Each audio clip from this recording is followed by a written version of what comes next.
día, hermanos, reciban un fraternal saludo en nombre de nuestro Señor Jesucristo, de parte de la Iglesia Nacional Presbiteriana B. Sean bienvenidos a este culto de adoración a nuestro Dios. Les invito, para empezar, a tener unos momentos de meditación personal al escuchar el preludio a cargo del maestro Rafael Pimentel.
Los invito a cantar, puestos de pie, el himno número 82, Alma bendice al Señor.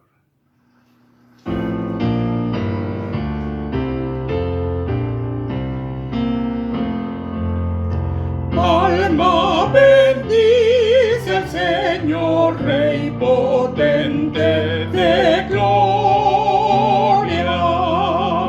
de sus mercedes viva en ti la memoria. Oh, despertad, arpa y salterio entonad, himnos de honor y victoria. Alma bendice al Señor, que los orbes gobierna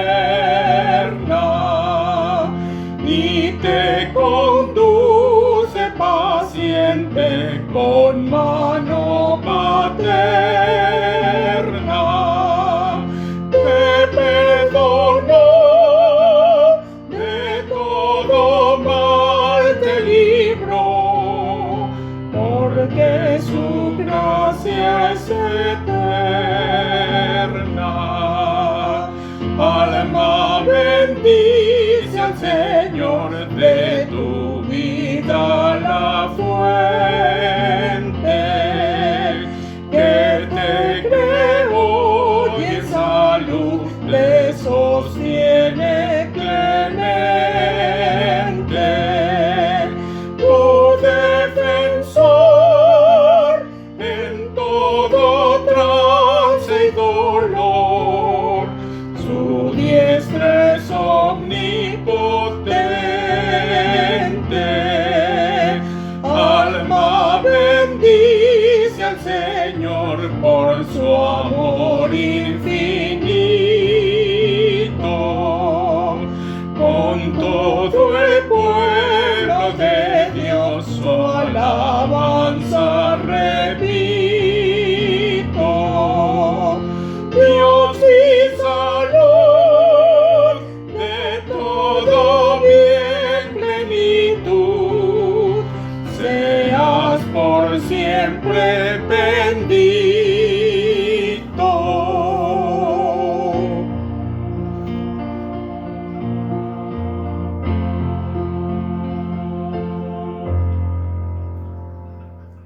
Los invito a escuchar el llamamiento a la adoración.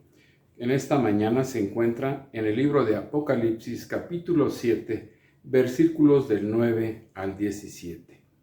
La palabra de Dios dice así: Después de esto miré, y he aquí una gran multitud, la cual nadie podía contar, de todas naciones y tribus y pueblos y lenguas que estaban delante del trono y en la presencia del Cordero, vestidos de ropas blancas y con palmas en las manos, y clamaban a gran voz diciendo: La salvación pertenece a nuestro Dios, que está sentado en el trono, y al Cordero. Y todos los ángeles que estaban en pie alrededor del trono, y de los ancianos, y de los 4 seres vivientes, se postraron sobre sus rostros delante del trono y adoraron a Dios, diciendo: Amén, la bendición y la gloria y la sabiduría y la acción de gracias, y la honra y el poder y la fortaleza sean a nuestro Dios por los siglos de los siglos. Amén. Entonces uno de los ancianos habló, diciéndome: Estos que están vestidos de ropas blancas, ¿quiénes son? ¿Y de dónde han venido? Y yo le dije: Señor, tú lo sabes. Y él me dijo: Estos son los que han salido de la gran tribulación y han lavado sus ropas y las han emblanquecido en la sangre del Cordero. Por esto están delante del trono de Dios y le sirven de día y de noche en su templo. Y él está sentado sobre el trono, extenderá su tabernáculo sobre ellos. Ya no tendrán hambre ni sed, y el sol no caerá más sobre ellos, ni calor alguno, porque el Cordero que está en medio del trono los pastoreará, y los guiará a fuentes de aguas de vida, y Dios enjugará toda lágrima de los ojos de ellos. Amén. Los invito a inclinar nuestro rostro para tener la oración de invocación. Padre nuestro que estás en los cielos, te damos gracias por tu misericordia, porque las podemos ver día a día y nos has guardado y nos has acompañado a lo largo de esta semana. En esta hora te pedimos que te agrades de este culto de adoración a tu nombre y que todo lo que hagamos en él sea para tu honra y para tu gloria. En Cristo Jesús nuestro Señor y Salvador. Amén. La advertencia se encuentra en la primera epístola a Timoteo, capítulo 1, versículos del 3 al 11. Timoteo, capítulo 1, versículos 3 al 11. La palabra de Dios dice así: Como te rogué que te quedases en Éfeso cuando fui a Macedonia, para que mandases a algunos que no enseñen diferente doctrina, ni presten atención a fábulas y genealogías interminables, que acarrean disputas más bien que edificación de Dios, que es por fe. Así te encargo ahora, pues el propósito de este mandamiento es el amor nacido de corazón limpio y de buena conciencia y de fe no fingida, de las cuales cosas, desviándose algunos, se apartaron a vana palabrería, queriendo ser doctores de la ley, sin entender ni lo que hablan ni lo que afirman. Pero sabemos que la ley es buena si uno la usa legítimamente, conociendo esto, que la ley no fue dada para el justo, sino para los transgresores y desobedientes, para los impíos y pecadores, para los irreverentes y profanos, para los parricidas y matricidas, para los homicidas, para los fornicarios, para los sodomitas, para los secuestradores, para los mentirosos y perjuros, y para cuantos se opongan a la sana doctrina, según el glorioso evangelio del Dios bendito, que a mí me ha sido encomendado. Amén. Los invito a cantar el himno número 542, cual mi maestro anhelo hacer. Himno 542.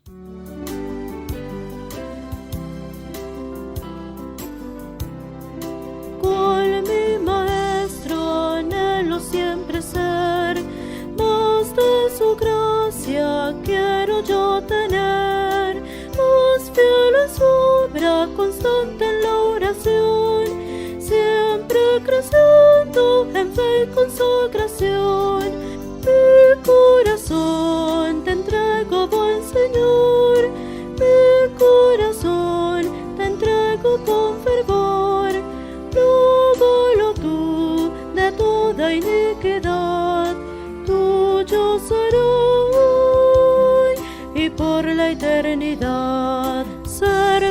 Jesús es siempre mi oración, llevar su cruz marchando de él en pos, todo mi esfuerzo en pro del caro ideal, de ver creciente su reino celestial.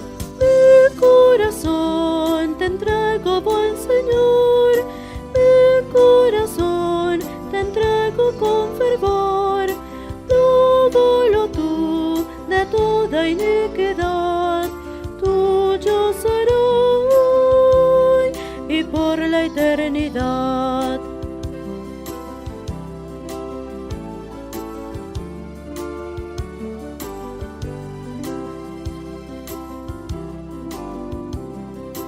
Cual mi maestro quiero yo crecer, los pecadores a sus pies traer, en su servicio más fe y abnegación, para el perdido su santa compasión. Mi corazón te entrego, buen Señor, mi corazón te entrego con fervor, lávalo tú de toda iniquidad, tuyo será y por la eternidad. La promesa se encuentra también en nuestro pasaje en 1 de Timoteo, pero ahora en el capítulo 4, en los versículos 6 al 16. 1 de Timoteo capítulo 4, versículos 6 al 16. La palabra de Dios dice así: Si esto enseñas a los hermanos, serás buen ministro de Jesucristo, nutrido con las palabras de la fe y de la buena doctrina que has seguido. Desecha las fábulas profanas y de viejas, y ejercítate para la piedad. Porque el ejercicio corporal para poco es provechoso, pero la piedad para todo aprovecha, pues tiene promesa de esta vida presente y de la venidera. Palabra fiel es esta y digna de ser recibida por todos, que por esto mismo trabajamos y sufrimos oprobios, porque esperamos en el Dios viviente, que es el Salvador de todos los hombres, mayormente de los que creen. Esto manda y enseña: ninguno tenga un poco tu juventud, sino sé ejemplo de los creyentes en palabra, conducta, amor, espíritu, fe y pureza. Entre tanto que voy, ocúpate de la lectura, la exhortación y la enseñanza. No descuides el don que hay en ti, que fue dado mediante profecía con la imposición de las manos del presbiterio. Ocúpate de estas cosas, permanece en ellas, para que tu aprovechamiento sea manifiesto a todos. Ten cuidado de ti mismo y de la doctrina, persiste en ello, pues haciendo esto te salvarás a ti mismo y a los que te oyeren. Amén. Saludamos a todos nuestros hermanos que nos acompañan en este culto, a los que son de casa y a todos los que son de la República Mexicana, de fuera de nuestro país, del extranjero. Todos reciban un fraternal saludo en nombre de nuestro Señor Jesucristo, de parte de nuestra iglesia. También los invitamos a los momentos congregacionales para saludarnos y esperamos a todos por vía Zoom a las 11:45 en la liga que aparece en esta misma página. Hermanos, los invitamos a que revisen los acuerdos de actividades de nuestra iglesia que están en la página del portal de Barit. Muy buenos días, mis queridos hermanos. La iglesia Barit, estamos muy contentos, muy felices por recibir a nuestro hermano Diego Román. Nuestro hermano Diego Román es un estudiante que está estudiando teología en Estados Unidos. Hoy nos va a compartir la palabra de nuestro Dios. Y pues queremos darle la bienvenida a él, a su esposa y a sus hijos. y le deseamos mucho éxito en sus estudios. Le damos la bienvenida a nuestro hermano Diego Román, quien nos va a compartir la palabra de nuestro Dios en esta mañana. Dios les bendiga. La oración congregacional está a cargo de nuestro pastor, el presbítero Pedro Arcos Sánchez. Dice el Salmo 100: Cantad alegres a Dios, habitantes de toda la tierra. Servid a Jehová con alegría, venid ante su presencia con regocijo. Reconoced que Jehová es Dios, Él nos hizo y no a nosotros mismos. Pueblo suyo somos y oveja de su prado. Entrad por sus puertas con acción de gracias, por sus atrios con alabanza. Alabadle, bendecid su nombre, porque Jehová es bueno, para siempre es su misericordia y su verdad por todas las generaciones. Este Salmo 100, Dios nos invita como su pueblo que alabemos y glorifiquemos su nombre. Vamos a tener nuestra oración congregacional. Bendito Padre Celestial, te damos muchísimas gracias en esta mañana, porque tú nos das este alto privilegio de venir a adorarte y de glorificar tu nombre, Señor.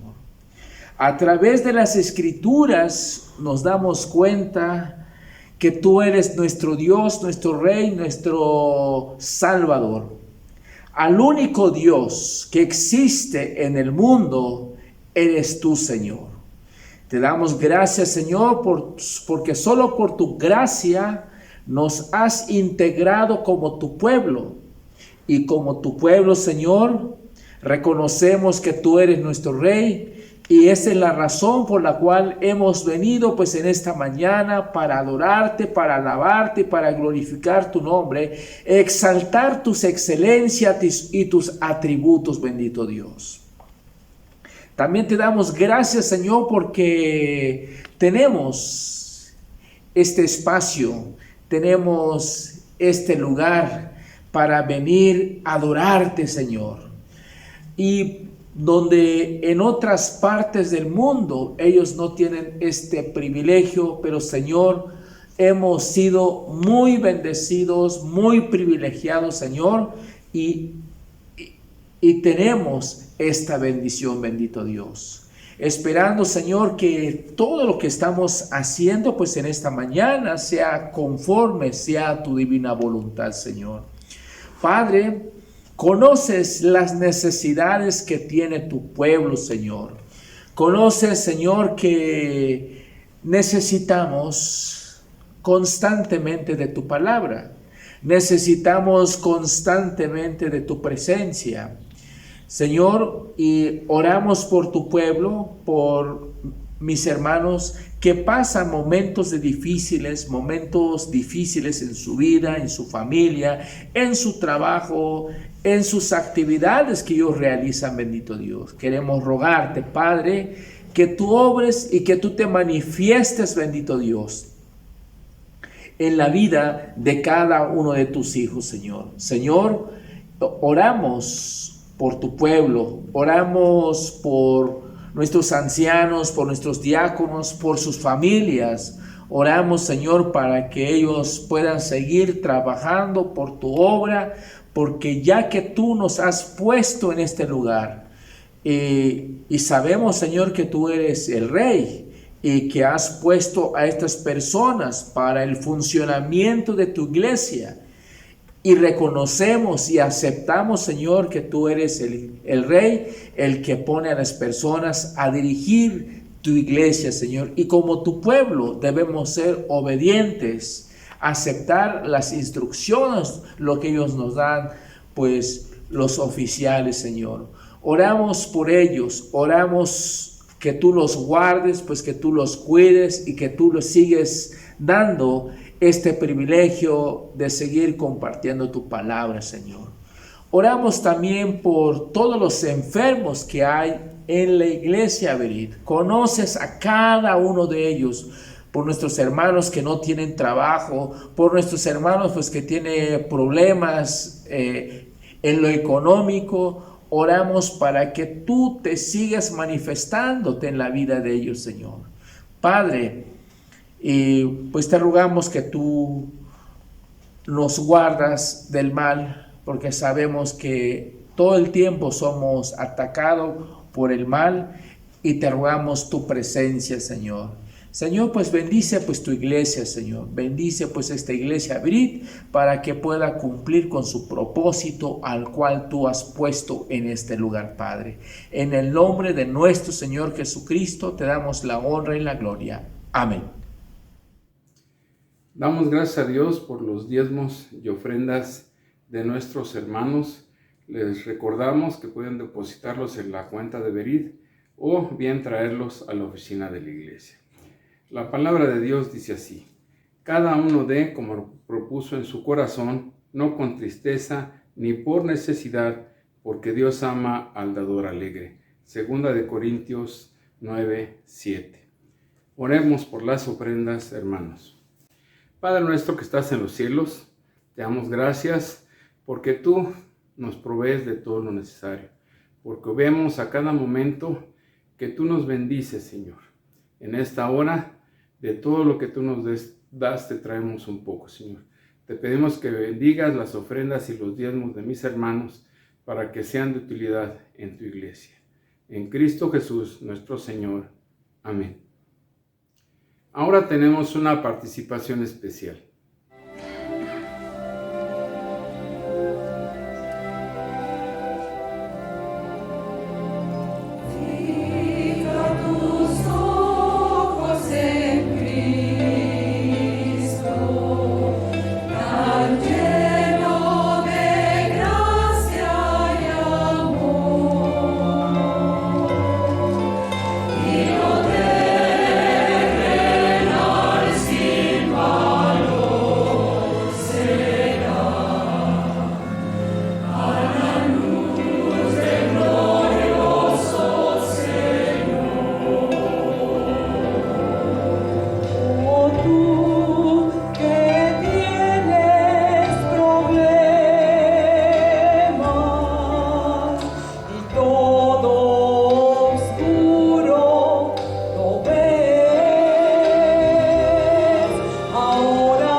El mensaje de esta mañana a cargo del estudiante Diego Román.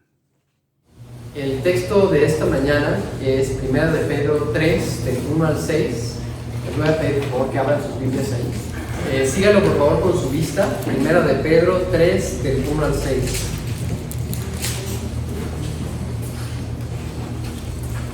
Dice así: asimismo, esposas, sométanse a sus esposos, de modo que si alguno de ellos no creen en la palabra, puedan ser ganados, más por el comportamiento de ustedes que por sus palabras, al observar su conducta íntegra y respetuosa. Que la belleza de ustedes no sea la externa, que consiste en adornos tales como peinados ostentosos, joyas de oro y vestidos lujosos. Que su belleza sea más bien la incorruptible, la que procede de lo íntimo del corazón y consiste en un espíritu suave y apacible. Esta sí que tiene mucho valor delante de Dios. Así se adornaban en tiempos antiguos las santas mujeres que esperaban en Dios, cada una sumisa a su esposo. Tal es el caso de Sara, que obedecía a Abraham y lo llamaba su señor. Ustedes son hijas de ella si hacen el bien y viven sin ningún temor. Esa es la palabra de Dios.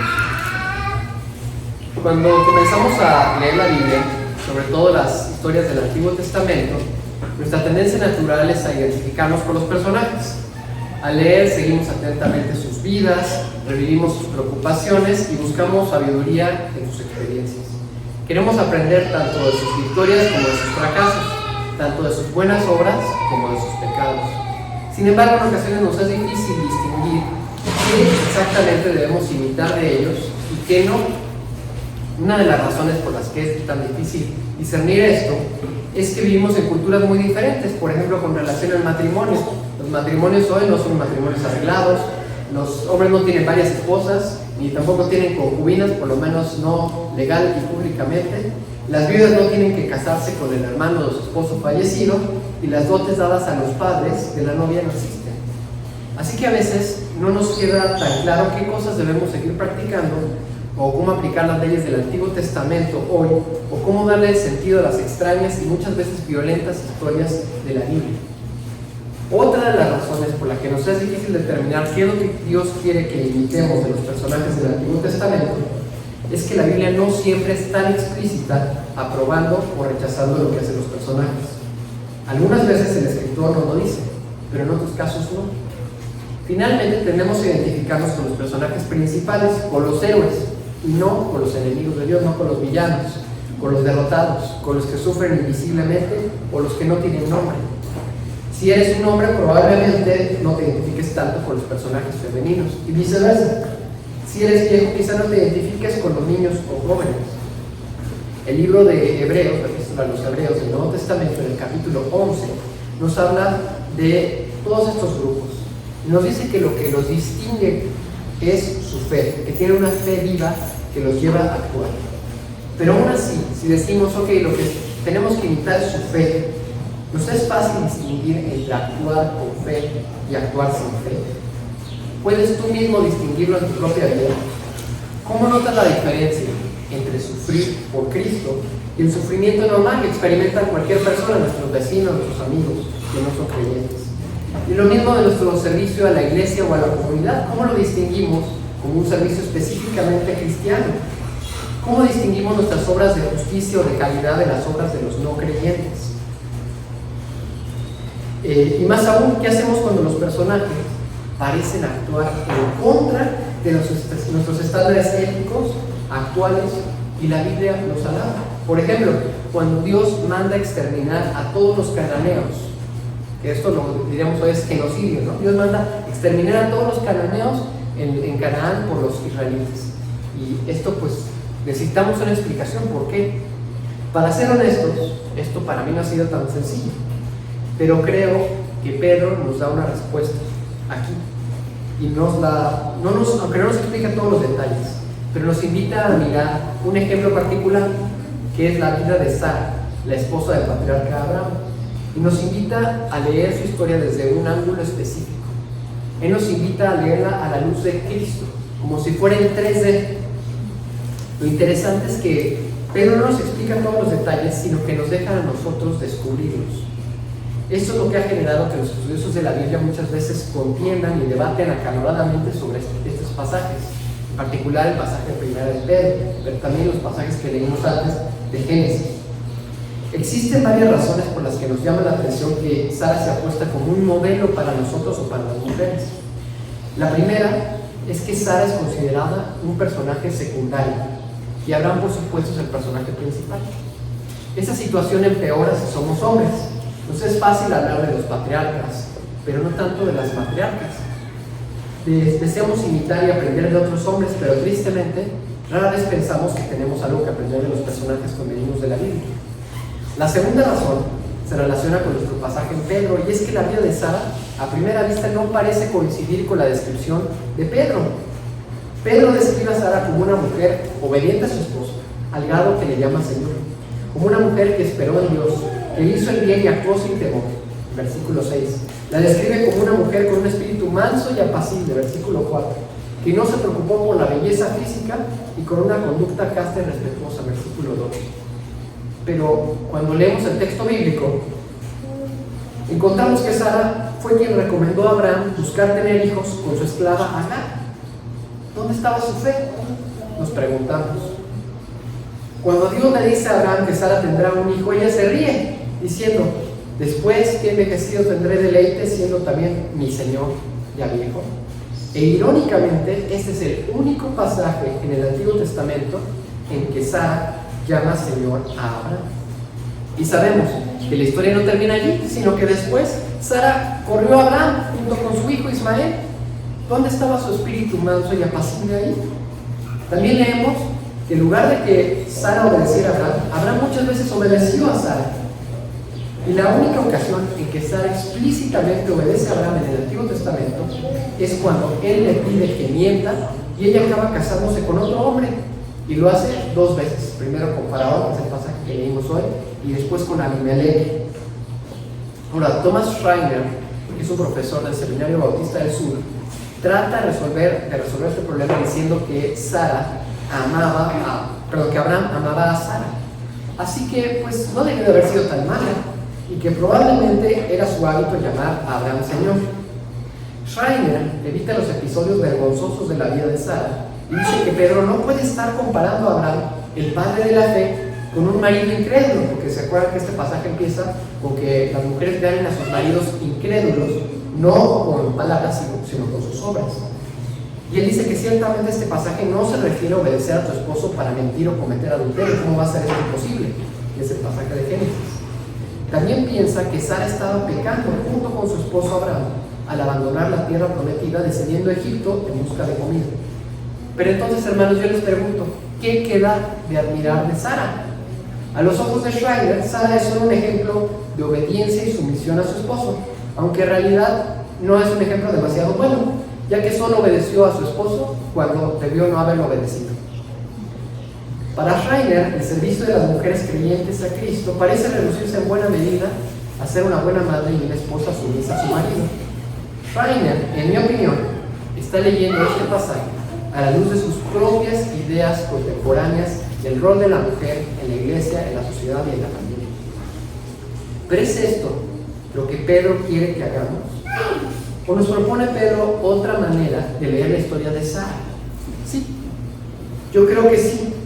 Pedro nos propone que leamos la historia de Sara y que interpretemos también nuestras propias vidas, no a la luz de la ley, sino a la luz del Evangelio. El apóstol no quiere que busquemos en Sara un ejemplo moral, sino un ejemplo de fe. Y esta fe se manifiesta cuando nuestro propio peregrinar, como creyentes en este mundo, se vuelve un eco de la vida de Cristo. La clave para interpretar los actos de Sara, de otros personajes de la Biblia y nuestros propios actos, es verlos como actos de fe, por medio de los cuales Dios nos moldea a imagen de Cristo. Para entender esto mejor, vamos a leer las cualidades que Pedro alaba de Sara en el contexto del epístola, comparando estas cualidades con esta escena de Génesis de la vida de Sara y con la vida de Jesús. Mientras vamos examinando estas conexiones, vamos a tratar de aplicar este lente también a nuestras propias vidas y así examinar de qué modo Dios nos está moldeando a imagen de Jesús. El sermón va a consistir de 3 puntos. En primer lugar, Sara como extranjera. En segundo lugar, Sara como testigo de Dios. Y en tercer lugar, Sara como sacrificio vivo. Entonces, Sara como extranjera, como testigo de Dios y como sacrificio vivo. Primero, Sara como extranjera. Pedro dirige su carta a la diáspora, a los exiliados, a los peregrinos en esta tierra, y algunos piensan que se refiere esto a los judíos que habían salido de Jerusalén. Pero el contexto de la carta nos indica que no es así. Él está refiriéndose a todos los cristianos como exiliados, como inmigrantes, como refugiados. Desde el punto de vista de Pedro, los creyentes no pertenecemos aquí y no podemos estar satisfechos en este mundo. Esto no es porque no valoremos las bendiciones de Dios, todo lo contrario, todos los días damos gracias a Dios, porque tenemos que comer, porque tenemos un techo, porque tenemos que vestir, por las bendiciones que nos dan en nuestra familia, todas estas cosas. No es por eso, sino porque nos espera un mundo mejor, una nueva tierra. También sabemos que asegurar para nosotros una mejor vida aquí, disfrutar de la vida al máximo o realizarnos como seres humanos en este mundo no es la meta de nuestras vidas. Ahora veamos a Sara. La vida de Sara es un dibujo, una ilustración de esta vida de peregrino, de inmigrante. Ella salió con Abraham de Ur y luego de Adán porque creyó en las promesas de Dios. En su fe, Dios la llevó a vivir como extranjera. Ella sabía dónde iba y de dónde venía, pero no se aferró a su casa, a sus posesiones o a su estatus. Recuerdan que Sarai, su nombre, significa princesa. Esto puede ser que nos ayuda a su posición social en que ella tenía antes. Entonces, si asumimos que es así, ella está dejando todas estas cosas para ir en busca de la promesa de Dios. Y ahora ha llegado a Canaán y no tiene nada, no tiene casa, no tiene ni comida, ni tiene familia que la respalde. Ella y Abraham ahora están obligados a cruzar la frontera hacia Egipto. Ahora, en todas las culturas, los inmigrantes siempre son vulnerables. Generalmente viajan sin recursos económicos, sin medio de defensa, no conocen la ley ni el idioma, y es común que la gente se aproveche de su vulnerabilidad para estafarlos, esclavizarlos o abusar de ellos. Generalmente los extranjeros son discriminados, se les considera flojos, tontos y malvados. Se piensa que su cultura es inferior y ellos son despreciados y relegados a los trabajos más duros y en las peores condiciones. Los migrantes frecuentemente no tienen derechos o tienen menos derechos. Nada los protege del crimen o los abusos laborales, y aún las autoridades mismas pueden aprovecharse de ellos impunemente o les pueden quitar sus derechos humanos. Por ejemplo, ¿sabían ustedes que hoy día en Estados Unidos el 60% de las mujeres que emigran allá como indocumentadas sufren o conocen a alguien que ha sufrido abuso sexual? ¿Qué impedía que violaran y mataran a Sara y a su esposo? Eso es lo que sucede comúnmente. Sara sabía que en un mundo en que los poderosos no sirven a Dios, sino que se sirven a ellos mismos, ella experimentaría toda clase de aflicciones. Pero como creyente, ella sabía que Dios estaría con ella, que Dios no la abandonaría y que la promesa de Dios se iba a cumplir. Ahora comparemos a Sara con Jesús. Nuestro Señor, al encarnarse, vivió entre nosotros, aunque Él no era de aquí. Él era el extranjero, el inmigrante divino. Jesús nació como un judío. Para que se den una idea, Guatemala es actualmente el doble de tamaño de lo que era el reino de Israel en el tiempo de Salomón, es decir, cuando fue más grande. Guatemala es el doble de tamaño. Ustedes saben que Donald Trump se refirió a los países centroamericanos como un shithole, es decir, un estercolero. Dice shithole countries, países para ser estercolero. Esto era la visión que tenían los romanos de los judíos en esa época. Eran insignificantes, no eran nada. Desde su nacimiento, Jesús estuvo expuesto a la dominación de Roma y a la represión colonial, al genocidio de Herodes hacia los judíos, y tuvo que huir como un refugiado político hacia Egipto. ¿Por qué un refugiado político? Porque estaban matando a los niños en Jerusalén por causas políticas, porque Herodes pensaba que alguien podía quitarle el trono, ¿verdad? Se tuvo que huir. Cuando regresó, él no pudo vivir en su ciudad natal porque los hijos de los asesinos de su pueblo seguían con vida y en el poder. Esto pasó con muchos guatemaltecos, por ejemplo, refugiados que salieron de Centroamérica porque habían exterminado a todo su pueblo y llegaron a Estados Unidos como refugiados, y ahí miren qué se encuentran. Se encontraron que las personas que habían matado a su familia también vivían ahí.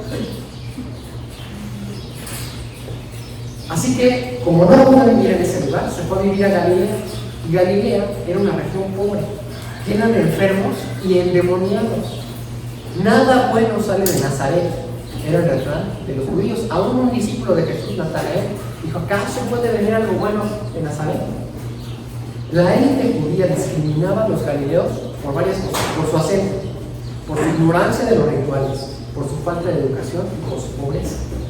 Jesús fue rechazado por su familia, ignorado por su comunidad, abandonado por sus discípulos y crucificado por su propia nación.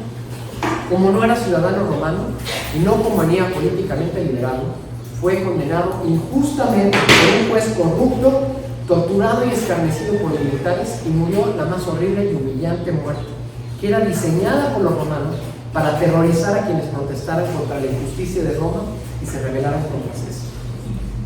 Ahora Pedro nos dice que si queremos ver cómo se ve la vida del cristiano, tenemos que mirar dos cosas. La primera es, tenemos que mirar a los inmigrantes. Sorprendente, ¿no? ¿Quieren saber cómo se ve la vida de un cristiano? Fíjense en un inmigrante. Sara y Abraham no son los únicos inmigrantes en la Biblia. José fue víctima de la trata de personas. Sus hermanos lo vendieron como esclavo en Egipto. Lot sufrió como extranjero la perversión de Sodoma. Jacob sufrió la explotación en el país de sus padres. ¿Se acuerdan que él viajó y ahí abusaron de él? Aún en el país de sus padres que él regresó. Ruth viajó de Moab a Israel. Tuvo que cambiar de país. David fue perseguido durante la dictadura de Saúl y tuvo que huir a Filistea. No sé si recuerdan esa escena. Y él se hace pasar por tonto primero y después se hace pasar como que está en contra de Saúl, pero en realidad atacaba a los pueblos que eran enemigos de Israel. Esther arriesgó su vida para abogar por su pueblo en Persia, y lo mismo pasó con Daniel, que se fue al pozo de los leones por ser fiel a Dios, y los amigos de Daniel que pasaron por el fuego en Babilonia, y los profetas que sufrieron bajo la tiranía de los reyes de Israel y Judá. Amós, por ejemplo, que era de Judá, fue y profetizó a Israel. Ezequías profetizó desde Babilonia. Jeremías descendió a Egipto.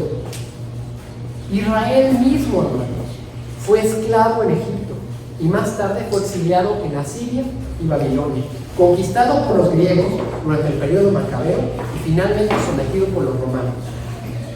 El pueblo con el que Dios se identifica no es predominantemente el pueblo dominante, no son los imperios, no es con Roma, no es con Babilonia, no es con Egipto. Dios se identifica con los ricos y poderosos, los reyes, los sacerdotes, los mercaderes.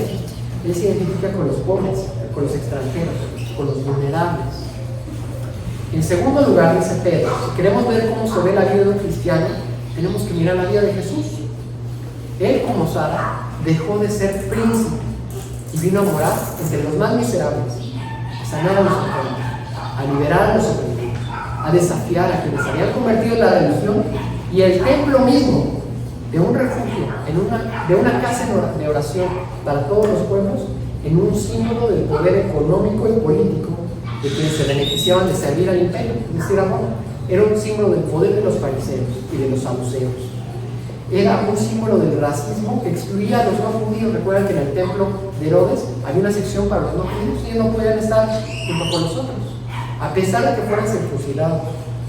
Y el machismo que excluía a las mujeres, también las mujeres tenían su apartado en el templo, tenían el patio de las mujeres. Todo eso había convertido en templo. Estas historias de la Biblia son nuestra historia. Es de donde venimos. Tú y yo somos hijos de Sara y de Abraham. No podemos olvidarlas, porque si olvidamos esas historias, nos pasa lo mismo que Israel.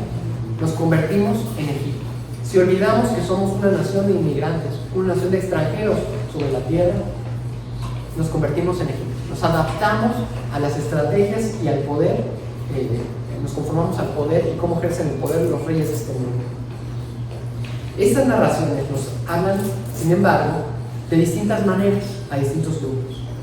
Si tú eres privilegiado, si no conoces lo que es ser vulnerable y el sufrimiento de los migrantes, te invita a descender con Sara, a dejar de ser princesa o príncipe y a seguir a Dios en fe. Somos peregrinos en la tierra, nuestra ciudadanía está en los cielos, dice Pablo a los Filipenses. También esos pasajes hablan a los que están sufriendo, a los que no tienen trabajo, o a los que sufren abusos laborales, porque la precariedad económica amenaza su subsistencia, a los que han sido víctimas de la violencia de los países, de la injusticia de los sistemas penales, del miedo, de las dificultades que enfrentan quienes están enfermos, discapacitados o solos. Nos dice Y te dice a ti, hermano, que camines en fe, que Dios no te va a desamparar, que Dios camina contigo. Te invita a honrar al Señor Jesús, sabiendo que aunque lo pierdas todo aquí, Él cumplirá los deseos de tu corazón cuando venga otra vez. Él te va a dar el agua con la cual ya no vas a tener sed. Y Él te va a dar de comer el pan con el cual ya no vas a tener hambre. Y no me refiero solamente físicamente, sino también felicidad, honra y amor. Él va a satisfacer tu corazón. El apóstol Pedro recomienda a las mujeres ganar a sus maridos incrédulos y rebeldes a través de sus acciones y no de sus palabras. Ahora, aplica esta instrucción de ganar a los maridos incrédulos a Abraham. ¿Sara realmente le ganó con sus obras y sin palabras? Y en verdad podemos hablar del padre de la fe como un esposo incrédulo. Creo que sí. Aunque es cierto que Abraham confió en Dios al salir de Arán, en Génesis 12, el padre de la fe no actuó en fe, sino en temor. Abraham dice: ese es un lugar donde no hay temor de Dios.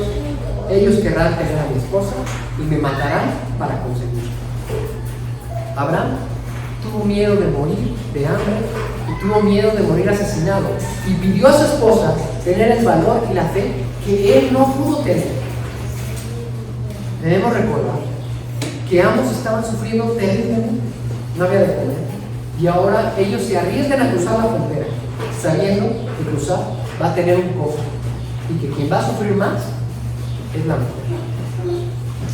A diferencia de Abraham, Sara no tuvo temor de los hombres.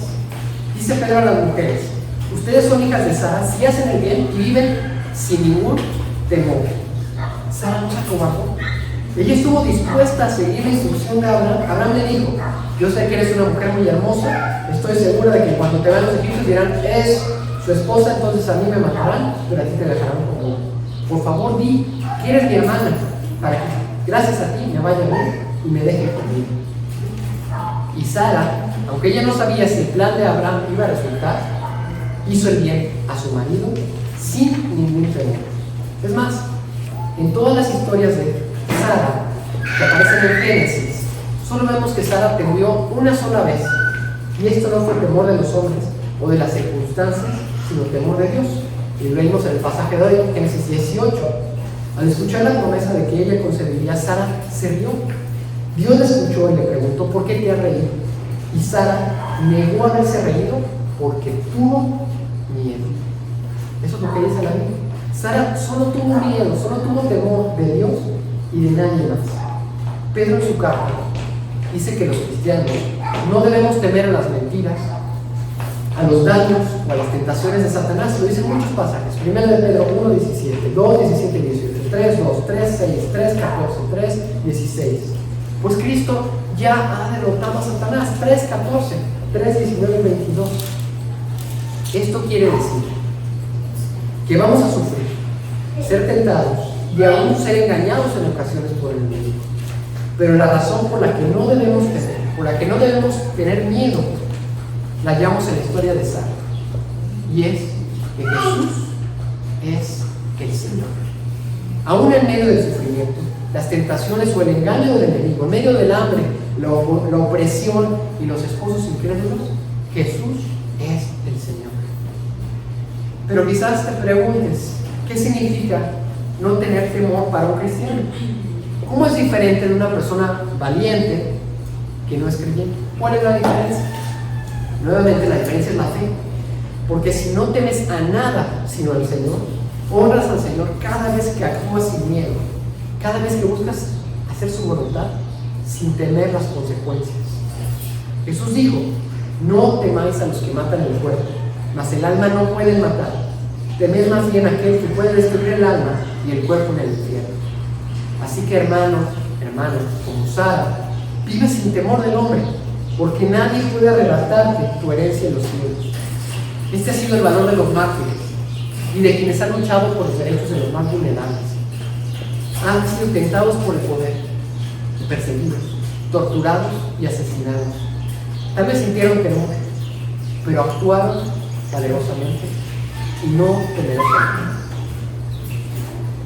Por otro lado, además de la valentía de Sara, debemos considerar cómo es que ella dio un testimonio silencioso. Sara, según Pedro, dio testimonio a su marido y al niño, sin hablar. ¿Cómo? Bueno, pues mientras estuvo casada con Faraón, ella no podía hablar. Ella no podía confesar que estaba casada, porque si lo hacía, iba a exponer a su marido a la muerte. Su testimonio consistió en mentir sobre su marido, en guardar silencio, en callarse. Sin embargo, conforme a la promesa de Dios, el faraón fue testigo del poder de Dios por medio de Sara. Porque cuando Sara guardó silencio, Dios habló. Dios se manifestó con su rectitud, su fidelidad y poder salvador. El Señor envió plagas a Faraón y Sara fue vindicada y recompensada delante de los reyes de la tierra, de su esposo y de todas las generaciones venideras que hoy leemos su historia. Abraham fue avergonzado, pero Sara fue recompensada. Ahora, comparemos a Sara con Jesús. En su juicio ante el Sanedrín y ante Pilato, Jesús no se defendió ni buscó liberarse de la muerte.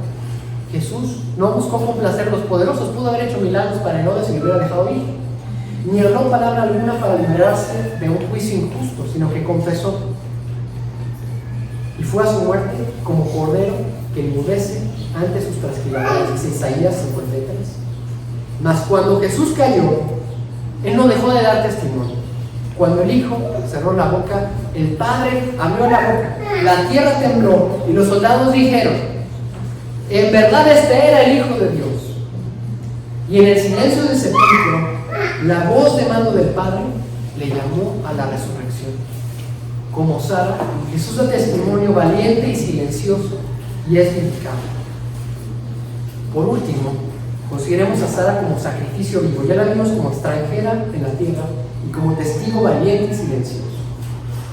Podemos apreciar ese sacrificio en tres cosas: su obediencia, su sufrimiento y su libertad.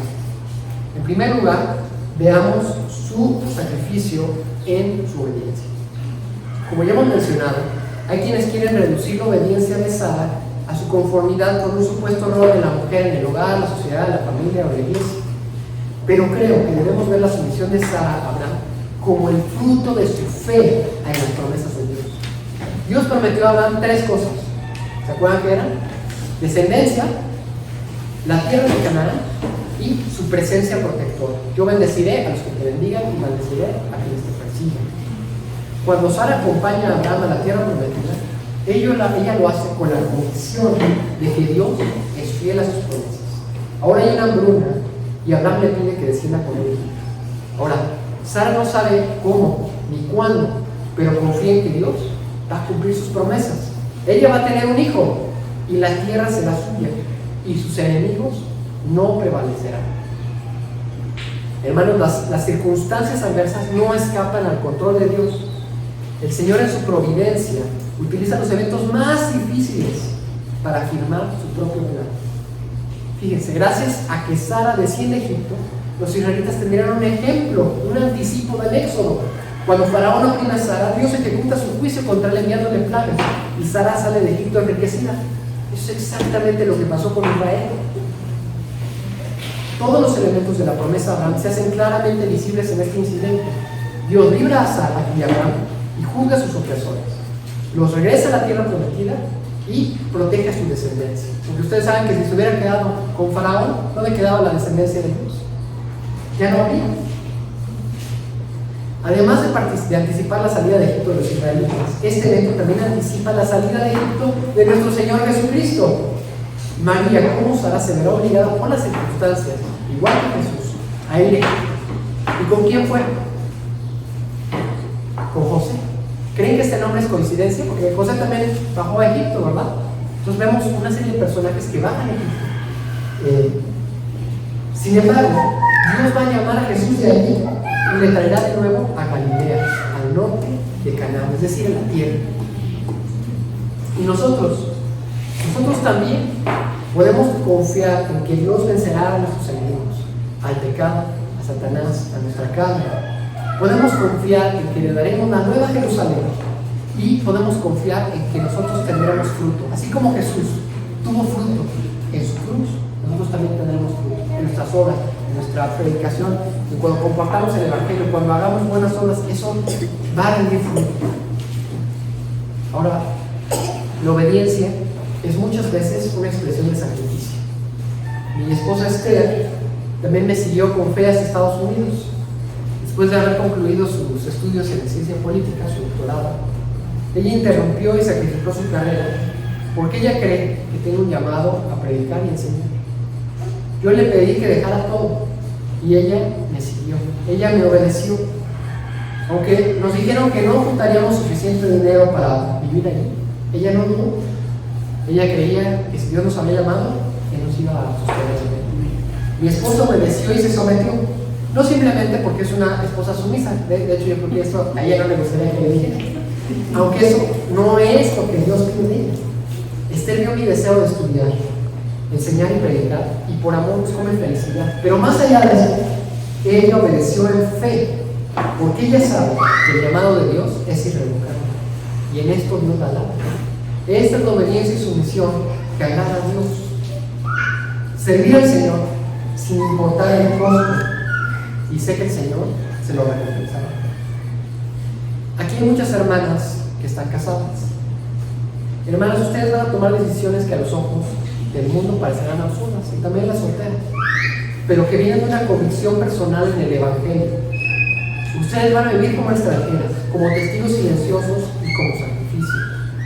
Algunas de ustedes decidirán seguir amando a un marido difícil por fe, pero otras tendrán el valor de poner en riesgo su matrimonio al confrontar a su esposo en amor, buscando su salvación. Algunas decidirán por fe sacrificar sus carreras a fin de educar a sus hijos, pero otras pondrán en riesgo a sus hijos por servir a Cristo, quizá como misioneras, al defender a los más débiles o al servir a las comunidades más vulnerables. Algunas permanecerán solteras para servir mejor a Cristo, y otras se casarán para dar fruto al Señor, para criar pequeños discípulos. Si las miramos desde la perspectiva de la ley, esas cosas pueden parecer contradictorias, pero desde la perspectiva de la fe en Jesús, no lo son. ¿Notan la diferencia? Esas son hechas en fe. ¿Qué mueve tus acciones? ¿La esperanza en la venida del reino o el interés personal? ¿El amor sacrificial de Cristo o el enojo? Ahora, además de la obediencia, vemos el sacrificio de Sara en su sufrimiento. Sara nos muestra de qué manera nuestro sufrimiento en esta tierra cobra sentido al verlo a través de la cruz de Cristo. El sufrimiento es uno de los temas centrales de Primera de Pedro. La palabra sufrir se utiliza más de 16 veces en el libro, y más que en cualquier otro libro del Nuevo Testamento. Según Pedro, los cristianos sufren por pruebas, calumnias, desprecio, abuso y reproche. Primero de Pedro 2:12, 18 al 21, 3:1, 13 al 17, 4:3-4 y 12 al 19. Hay quienes no ven en el sufrimiento de Sara un sufrimiento por Cristo, sino la mera consecuencia de las malas decisiones de su esposo. Y a veces, nosotros también vemos nuestros propios sufrimientos así. Sin embargo, de acuerdo con Pedro, tanto Sara como los lectores de Pedro, que hacen el bien, sufren por causa de Cristo. Como Abraham, el profeta predijo, Sara fue tomada por el faraón. Mas Faraón no actuaba solo. Aunque Faraón no se percata de ello, Sara fue tomada por el faraón. Aunque Faraón no se percata de ello y a sus propios ojos, que él no está haciendo nada malo, el patrón de tomar muchas esposas es condenado en la Biblia como algo malvado y satánico.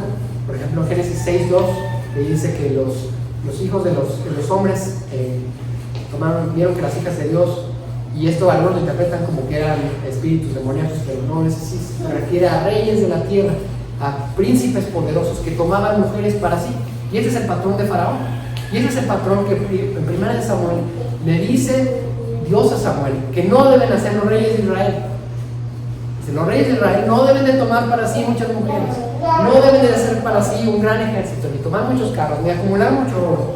Todas estas cosas le dice Samuel, le dice Dios a Samuel, y Samuel se lo repite al pueblo de Israel. Entonces es algo que Dios condena. Faraón fue fue movido por Satanás para perseguir al pueblo de Dios e intentar interferir con el plan salvador de Dios. A lo largo de toda la Biblia, vemos que Satanás tiene un único propósito: destruir al hijo de la promesa, a la simiente de la mujer, pues el diablo sabe que será aplastado por Jesús. El llamado que Dios hace a Abraham no pasó desapercibido al maligno. Él sabía muy bien que el Mesías vendría de la descendencia de Sara y Abraham. Él lo sabía. El diablo quería utilizar el poder y la corrupción del Estado, como lo hace frecuentemente, para que no hubiera hijo de la promesa, para que no hubiera un Isaac, ni un Jesús, ni una tierra prometida, ni un reino de Dios. Así que Sara no estaba sufriendo meramente por Abraham. Sara estaba sufriendo por Cristo. Tenemos que poner los lentes de la fe, ¿verdad? Ahora, tal vez te preguntes, ahora que Cristo, el Hijo de la promesa, ya ha venido, ¿cómo aplica esto a nosotros? Bueno, desde la ascensión de Jesús, Cristo, el plan del diablo ha cambiado. Él ya no puede hacer daño a Jesús, pero hará todo lo posible por dañar a la iglesia. El enemigo de tu alma está haciendo su máximo esfuerzo para destruir tu fe. Él va a atacar tu salud, tu familia y tu iglesia con todas sus armas: desánimo, depresión, enfermedades, doctrinas erróneas, falsas religiones y divisiones, tentaciones a robar, a cometer adulterio, a acabar con la reputación de tus hermanos y a codiciar las cosas de tu vecino. Él va a utilizar a hombres violentos y poderosos para intimidar, para callar o para que dediques tu esfuerzo y trabajo a avanzar sus propias causas en lugar de la causa del Evangelio.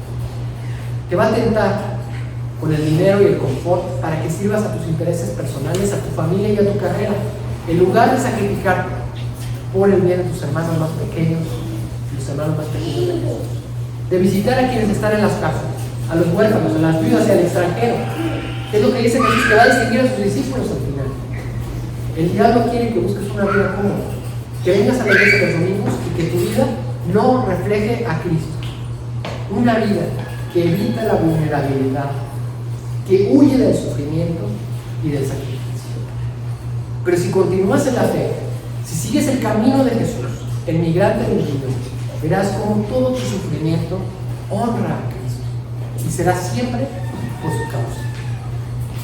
Finalmente, el sacrificio de Sara no fue solo un acto de obediencia y un sufrir por causa de Cristo, sino también fue un padecer voluntario.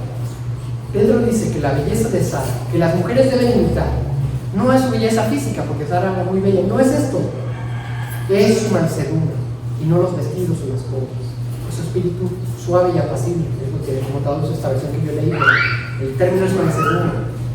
El nuevo diccionario de la Biblia define la mansedumbre como la disposición a aceptar un daño personal sin resentimiento o recriminación.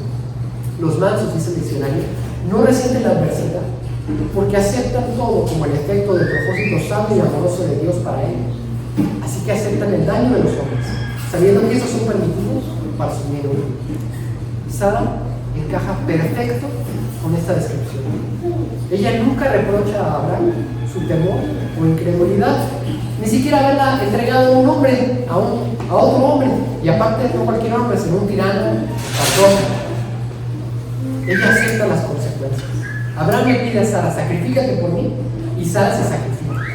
Nuevamente, no debemos ver aquí un modelo de mujeres sumisas, una obligación de las mujeres a hacer lo que les mande un marido, su marido resignadas y sin chistar, ni tampoco aceptar toda clase de abusos. Lejos de eso, lo que vemos en Sara es una imitación del amor de Cristo, una capacidad de perdonar y una gran paciencia. Abraham no forzó a Sara a mentir, sino que le pidió como favor que mintiera para salvarle la vida. Y esto lo vemos en muchas ocasiones. En la Alemania nazi tuvieron que mentir para salvar la vida de los judíos. Sara se sometió a Abraham con mansedumbre y, como hemos visto, sin temor, en fe, como un acto de amor sacrificial, sin tener las consecuencias. Por las promesas de Dios, ella era libre. Ella no estaba obligada socialmente ni por la ley, ella era libre. Las promesas de Dios, el Evangelio la habían hecho libre. Y esa libertad la utilizó para servir a los demás, para salvar a su esposo. Sara salvó a Abraham. Lo voy a repetir. Sara, por su fe, salvó a Abraham, su marido, incrédulo y temeroso. Sara salvó a Abraham de la muerte.